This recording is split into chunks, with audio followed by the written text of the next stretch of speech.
Guys, welcome back to my channel, the Ninja King. Today we're doing what if is. I was going to say, what if Deku was sold to the Mafia? Now this is kind of interesting for me to do because I never do like this. But recently I saw a video and I was kind of curious how I would make this video. Basically, I saw a video where Midoriya was basically taken to the Mafia and everything else like that happened. So I wonder what would happen if I wrote the story. And let me do this. So we start our video by not by following Midoriya, by following a man. The man would have green hair. He'd be wearing a black suit with a red tie underneath a white shirt. As the man would be looking like he was sweating, he would then place down, and his hands would be cards. Yes, poker cards. As the man would then last his last strike, he would then say, "Double or nothing." Double or nothing plus your most precious thing. The man would then go up saying that, "Okay, here goes nothing." The man would then launch his sliding card. The man next to him would be a black-haired man with red eyes, wearing a white suit and a black pants with a blue tie. Completely opposite of the man in front. As the man would then show his cards, it would be 3 aces. I don't know much about the cards game, so I cannot tell this properly. As the man would be gaping, saying that, and the other man would be smiling at him, saying that, "Looks like I won. So, what now? How are you gonna pay this debt back?" Uh, uh, the man's mouth would be gaping open, as he knows that he has officially lost. The man would then shut them for saying, "How about this? I pay you up in centimals." The man would then say, smirking, "I'm not interested." "Oh, no, I didn't mean it like that." The man would then say, "What I meant was, how about I sell you something?" "Not interested in whatever thing you can sell." "You may change your mind." "Really? What do you have for me?" The man would then say to the other man, "How about I give you my son?" "What is your boy's name again?" "Well, I did say something plus whatever thing is precious to you." "Now this is interesting," Hassas. The man would then say, "Dear man, Hassasi, you're really gonna bang bargain whatever thing is the most precious to you?" "Yes, I am." The man would then say, as the other man would then smirk, saying that, "A duel? A deal is a deal, I guess." As the both would then say, "Can." As a bunch of papers would be then given, as the other man, now known as Hassas, would sign the papers. After that, after taking it, Asasi would then say, "So does this pay up my debt?" The man would then smirk, saying that, "Yes, it does." As the man would then walk away, Asasi would then make a cold step, saying to him, "Sorry, Inko, but it had to be done. I need to pay up my after all." Meanwhile, we get to see another green-haired boy, or, and everyone knows him as Midoriya, be wearing his middle school outfit. As you would, the teacher would be explaining something in class. So they would even give them a job. Midoriya in this timeline has given up becoming a hero, due to his quirklessness having proved that, and for many other reasons. As Midoriya was taking the test would end, and the class bell would ring. As Midoriya would then start going to his house, by the same alleyway he would, but this time an alleyway. As he would be going to his house, a black car would then pull up. Midoriya wondering, odd, this shouldn't be here. As he would think that, they would start walking, but realizing that it is blocked, he would try and start walking away from the other side, As it does, another black car would then come. Midoriya, now absolutely frightened, would then start running. As he would start running, he would notice something that he didn't notice at first. Bunch of people were out there, looking like they either wanted him dead or they were ready to kidnap him. Midoriya really wasn't gonna deal with a kidnapping situation, so he tried to run as fast as possible. So after Midoriya ran away from a few meters away, he would realize something. He lost the man's sight. As he would then start running, someone else caught his attention. As he would go and look at this would be a mistake. As a man would then come behind him, before Midoriya can even defend himself, a chop to the neck would then knock him out. As the man would then grab him before talking to walkie-talkie. "We got a boy. Let's get out of here." As the boat would then start going. As they would then start going away, Midoriya would be put in a car. As next thing we see, Midoriya waking up. And the same man saying, "Are you awake, boy?" Midoriya would then look up to see the same man saying that, Who are you?" The man would then smile before saying, "There's nothing you need to know about. But the thing you need to know about is that I... And where am I?" Midoriya would then say, interrupting the man. The man would then scowl, saying that he's just like his father, always interrupting me. This is more interesting.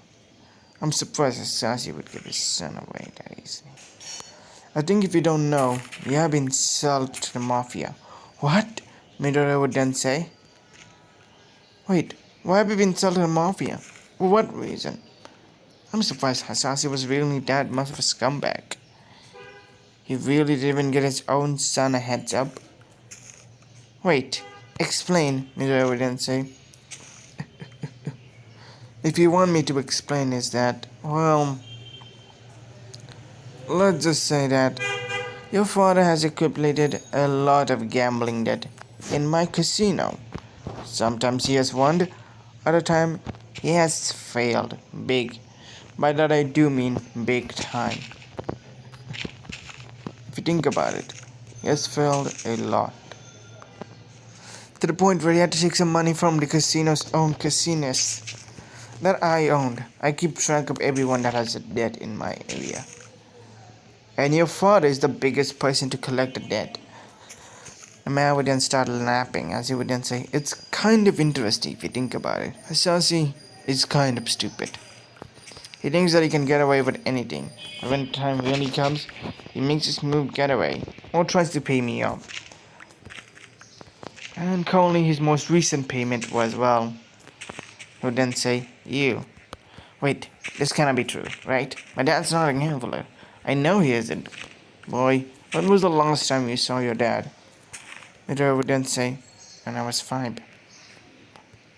The man would then smile before saying, "Yes, when you were 5. So get this thing in your head, boy. Imagine if your father sold you to the Mafia and didn't tell anyone. Nothing would have happened. Then what am I here for?" Midoriya would then say, "You're here to pay off his debt." I told him that his debt is paid off, but I lied. I only consider humans as 75% of the payment. You still need to pay me, wait a minute, 25%. Midoriya would then say, "And how am I supposed to do this?" "Simple. You will work for me.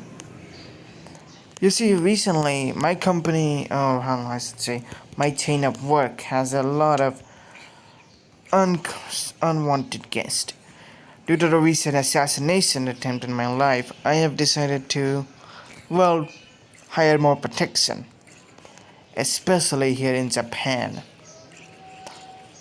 "Oh, wait, why in Japan?" Midoriya would then say. "Simple. My daughter lives here, and I want you to protect her." "Got it, boy." Midoriya would then shake his head, agreeing with the man. The man would then smile and then says, "Also, I have some rules for you. The rules are, you cannot know my name. You will only be calling me Sir, Sir." And I would then say, "Rule number 2, betray me and you die. Rule number 3, disappoint me in any way, you will die. Rule number 4, failed me or failed anything, you die. Got it?" They would then shake his head. Do I not get a choice of anything else? Do I not get a choice of anything else? The man would then say, "Oh, and last but finally, protect my daughter, and if she dies, well, you die." Got it? The man would then say in a terrifying and maybe cold voice. And I wouldn't take a gulp, realizing that this man is kind of a psychopath. He has never met people like this in his life. And I wouldn't realize. You didn't know that he was from Granby, right? Not really. I've stayed anonymous from the Hero Association for so long that I doubt that they can find me now. Heck, if they would have found me, they would have found me a very long time ago, boy. Just know that some heroes in the Hero Association work for me. So, just in case I ever get into a scandal, I always have their backs. The man would then start chuckling. It's again terrifying Midoriya. But I realize living is no longer going to be his option. He needs to do whatever this man tells him to do, no matter the cost. And also, you'll be training from now on to protect my daughter. And until you're ready, you will be not in the job. For now, you'll be living here. As the man would then walk out, Midoriya seeing a ginormous mansion. The mansion would be big with hovering winds and rain. A silver emerald mansion from a silver emerald roof and a what seems to be marble walls. As he would be walking to a brownish blackish gate. As he would walk in, Midoriya would then look at a big ass house. As chandeliers and double stairways going up. My gods would then show you up. Tomorrow morning we would then start training. Okay, Midoriya would then say. The gods would then take Midoriya up. And as he would then settle down, he would then change. As he would, it would be the next day. Soon, Midoriya would be training for days. Days would then become weeks. Weeks would then become months. And yeah, after 5 months of training, it would be time. Midoriya would then wake up from the morning. As he would open the closet door. Wait, what? Midoriya wouldn't wake up. Went to the bathroom brushing his teeth. Midoriya has changed a lot. Sure, he wasn't skinny before, but he has a lot more muscles. And, well, it's almost jacked, you can say. Midoriya, after seeing his teeth, he would then go down, hair gelling his hair to look perfect. His messy green hair would be tied back, and it would be slicked in black. Be slicked. As he would then go to the wardrobe, opening what seems to be a black suit. As after wearing the black suit, he wear a black boot. He would then stand up, putting his right and left hand on the back of his body. His right hand would be on top of it, as his thumb would then press into it. His hands would be pressing into his back, making it straight as a line. Sorry, I just had to say that. His back would be straight. Midoriya knows that he needs to do this because the boss doesn't like disappointment, and this was one of the things he kind of learned. Key emphasis in the word kinda. So after the boss arrived, Midoriya would then see him before bowing down. Respectably, the boss would then smile before saying, "Good, you're learning, boy." As the boss would then say this, "Now," and he would then pull out a knife ready to hit Midoriya. Midoriya would then dodge the knife as he would then start realizing that he's on a test. Midoriya would then sweep the boss's leg.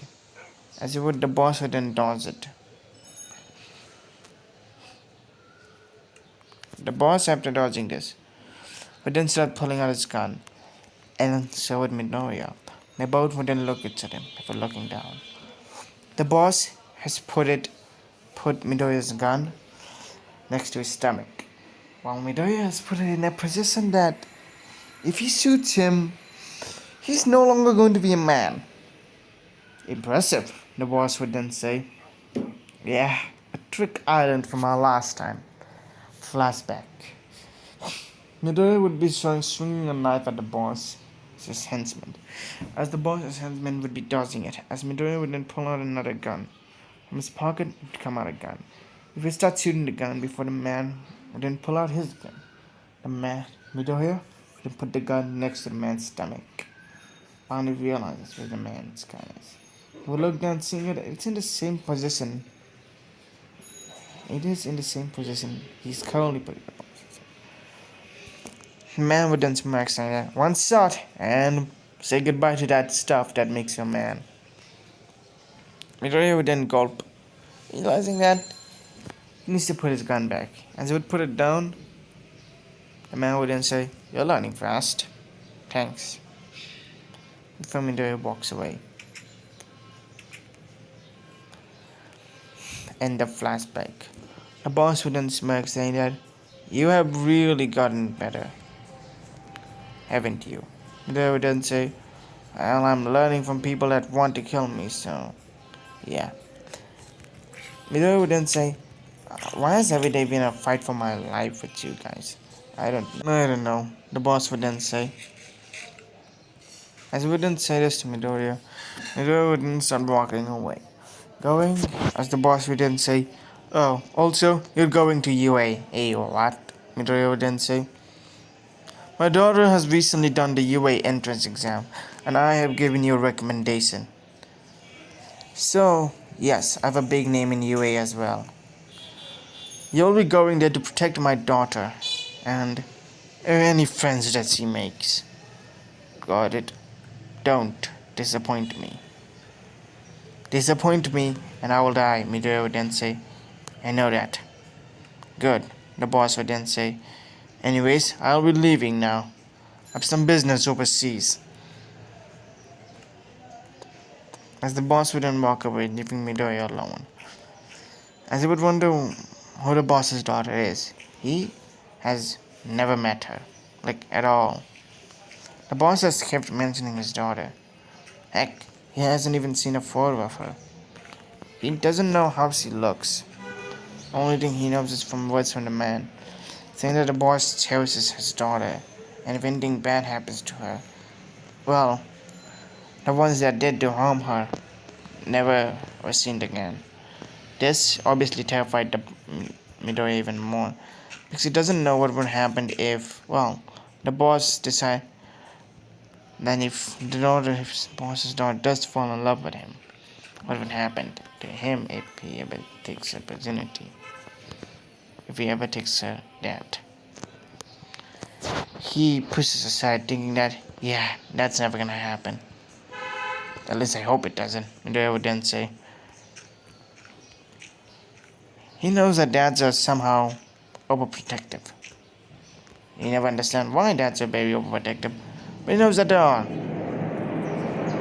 Anyways, so let's continue. As it were, one of the mans or guards of the bosses would then come saying that, Midoriya, let's go. Today's the day you meet her. Midoriya would then shake his head, nodding his head, saying that, okay. As he would then walk to a room. The room would be. Anyways, so let's continue. As Midoriya would then walk in, seeing a girl that is sniffing. The girl would have black hair with red eyes. Wait, what? A black hair. Someone with pink white skin wearing a pink/purple nightgown. As Midoriya would then immediately be wiping her eyes and said, oh god, I slept up a time tonight. Did I miss my first day? No, you didn't, mistress. The first day is tomorrow. I'm here to introduce you to someone. My name is Ijiku Midoriya. Nice to meet you. Midoriya would then say. Nice to meet you too. and that's where I'm gonna end up. So if this video was shorter, I was first planning to do this at 30 minutes, but I couldn't think of any other ideas for the script. So this is how it's gonna go from now on. Also, I'm not sure if I want to continue the series or not. I mean, the premise is interesting. I have some plan for it. But let's see the views. Also, thanks for 11 subscribers. No, I really thought that no one else was going to subscribe to my channel for a while. So yeah, thanks. Also, I am back from now on. Bye. See you all next time. And peace. Like, comment, share, and subscribe.